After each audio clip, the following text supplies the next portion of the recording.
نحمده ونصلي على رسوله الكريم أما بعد.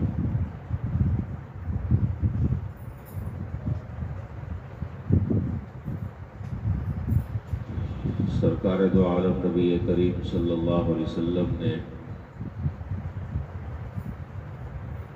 ایک حدیث میں یہ بات ارشاد فرمائی، اور اس حدیث کو ذکر کیا ہے حضرت مفتی محمد شفیع صاحب رحمۃ اللہ علیہ نے تفسیر معارف القرآن کی دوسری جلد میں. فرمایا کہ جو آدمی ہر نماز کے بعد ایک مرتبہ سورۃ الفاتحہ پڑھ لے اور ایک مرتبہ آیت الکرسی پڑھ لے اور سورہ آل عمران کی 2 آیتوں کی تلاوت کر لے. سورہ فاتحہ تو آپ جانتے ہیں، اسے بتانے کی ضرورت نہیں. آیت الکرسی بھی آپ کو معلوم ہے، اس کی بھی ذکر کی ضرورت نہیں. البتہ سورہ آل عمران کی جن 2 آیتوں کا یہاں پر ذکر ہو رہا ہے، ان میں سے پہلی آیت شروع ہو رہی ہے شہید اللہ انہ لا الہ الا هو والملائکۃ واولو العلم قائما بالقسط لا الہ الا هو العزیز الحکیم. اور اس کے بعد چند آیتوں کے بعد دوسری آیت ہے اسی سورہ آل عمران میں، قل اللہم مالک الملک تؤتی الملک من تشاء وتنزع الملک ممن تشاء، آخری آیت تک. تو فرمایا کہ اگر کوئی آدمی ہر نماز کے بعد یہ 4 چیزیں پڑھ لے تو اللہ رب العالمین اس کو مندرجہ ذیل انعامات عطا فرمائیں گے. نمبر 1، اس کا ٹھکانہ جنت میں بنائیں گے.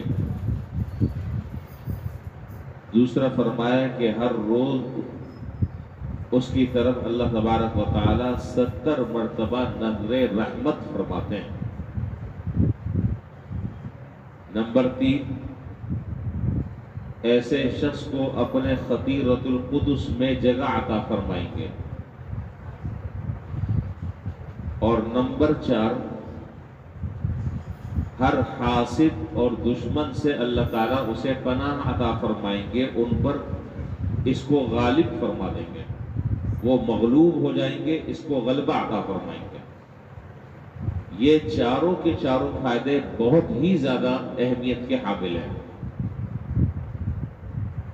اور گھڑی دیکھ کر 1 سے 2 منٹ لگتے ہیں ان چاروں چیزوں کے پڑھنے میں، 1 منٹ لگتا ہے. تو اگر یہ معمول ہے پڑھنے کا تو بہت اچھی بات ہے، پہلے سے یہ سارے کے سارے کام آپ کر رہے ہیں. اور اگر بالفرض نہیں ہے تو اب اس کو اپنے معمول میں شامل کر لیں. 4 چیزیں ہیں، مختصر سی ہیں، آسان ہیں. آیتیں یاد نہ ہو تو آیتیں یاد کر لیں، کوئی اتنا بڑا مشکل مسئلہ نہیں ہے.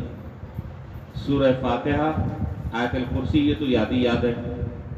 2 آیتیں، چھوٹی چھوٹی آیتیں، شہید اللہ انہ لا الہ الا هو والملائکۃ واولو العلم قائما بالقسط لا الہ الا هو العزیز الحکیم. قل اللہم مالک الملک تؤتی الملک ممن تشاء وتعز من تشاء وتذل من تشاء بیدک الخیر انک علی کل شیء قدیر. تو یہ زبردست فوائد جو ہے وہ انشاءاللہ حاصل ہو جائیں گے. اللہ تعالی ہمیں اس کے مطابق عمل کرنے کی توفیق عطا فرمائے اور اس کو اپنے معمولات میں شامل کرنے کی اللہ تعالی ہمیں توفیق نصیب فرمائے.